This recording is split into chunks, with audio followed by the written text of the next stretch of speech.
Halo, assalamualaikum warahmatullahi wabarakatuh. Selamat siang, Bapak Ibu guru belajar. Perkenalkan saya Tati Dian Safitri, CGP Angkatan 7 Kabupaten Magetan, bersama dengan kelompok kami yaitu Bapak Aris dari Setioko dari SDN Suco 2 dan Bapak Surya dari SMKN 1 Bendo akan memaparkan tentang ruang kolaborasi modul 3.2 yaitu pemimpin dalam pengelolaan sumber daya.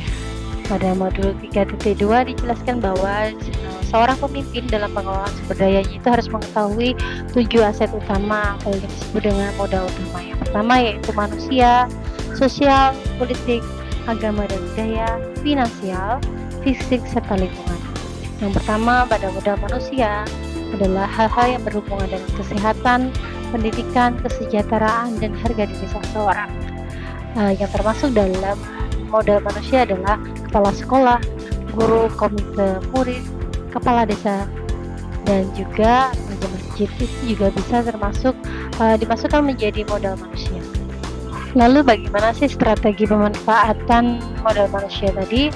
Saya akan mengambil contoh satu yaitu kepala sekolah, guru seperti itu atau pelatih sepak bola yang ketika di area sekolah itu terdapat kepala sekolah yang berkualitas dan berpengalaman, hal itu akan dapat memberikan perubahan dan membantu meningkatkan kualitas pembelajaran di sekolah.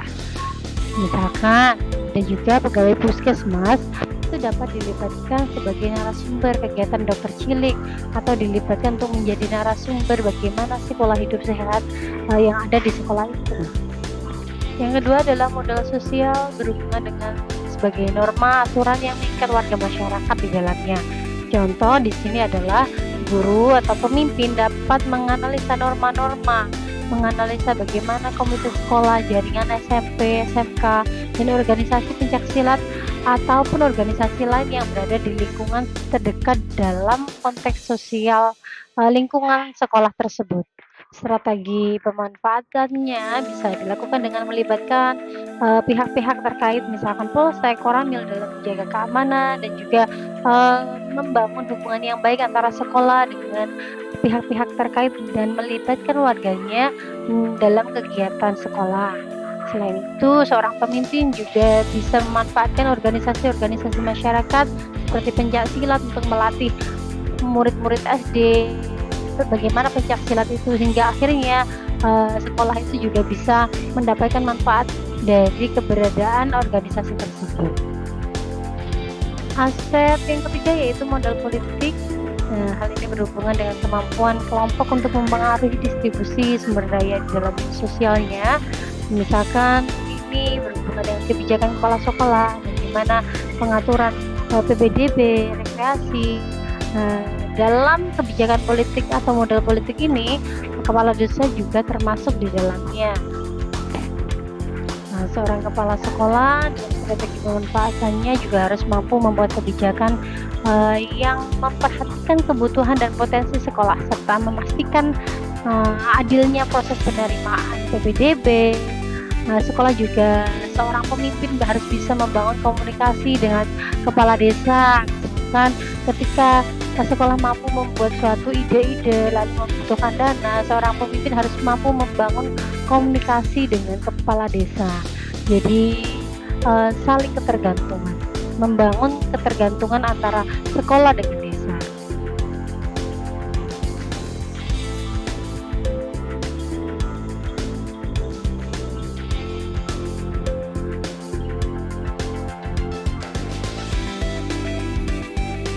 Modal utama yang selanjutnya yang keempat yaitu modal agama dan budaya. Hal ini berhubungan dengan suatu sistem berperilaku yang mendasar, berfungsi untuk mengintegrasikan perilaku individu dalam sebuah komunikasi, baik perilaku lahiriah atau simbolik. Karena agama menuntut terbentuknya moral sosial, bukan hanya kepercayaan tapi juga perilaku atau amalan.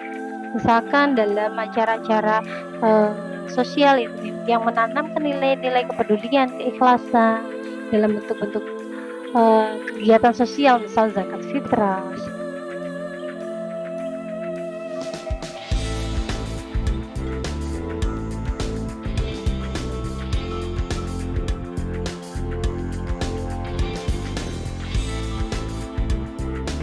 Modal utama yang kelima yaitu modal bangunan dan sarana dan prasarana.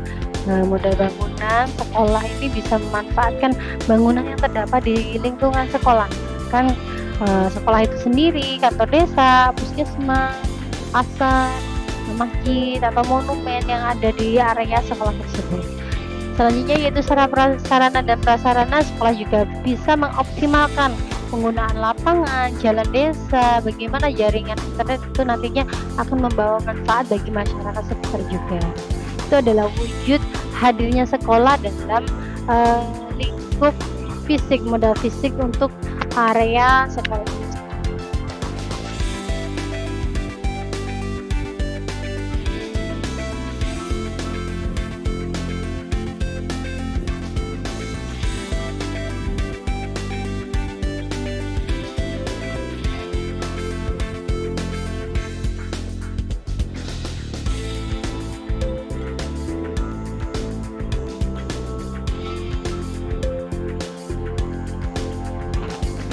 Modal utama yang keenam yaitu modal lingkungan atau 6.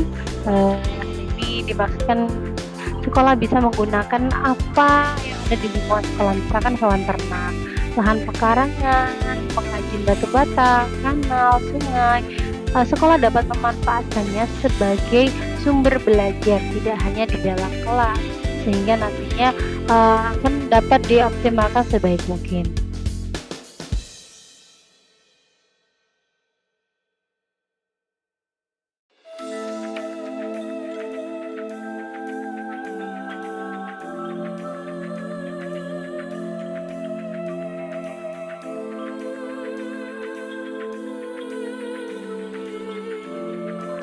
Aset yang ketujuh yaitu modal finansial, yaitu dukungan keuangan yang dimiliki oleh sebuah sekolah atau komunitas itu dapat digunakan untuk membiayai proses pembangunan dan kegiatan sebuah komunitas.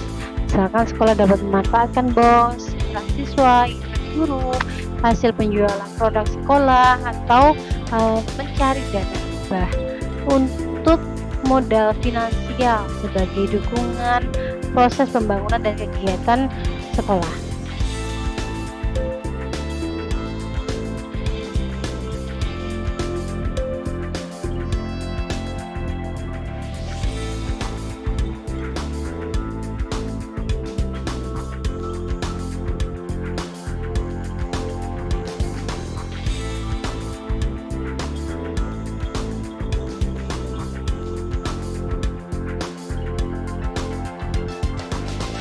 Demikian tadi Bapak Ibu 7 aset utama atau modal utama seorang pemimpin dalam pengembangan sumber daya.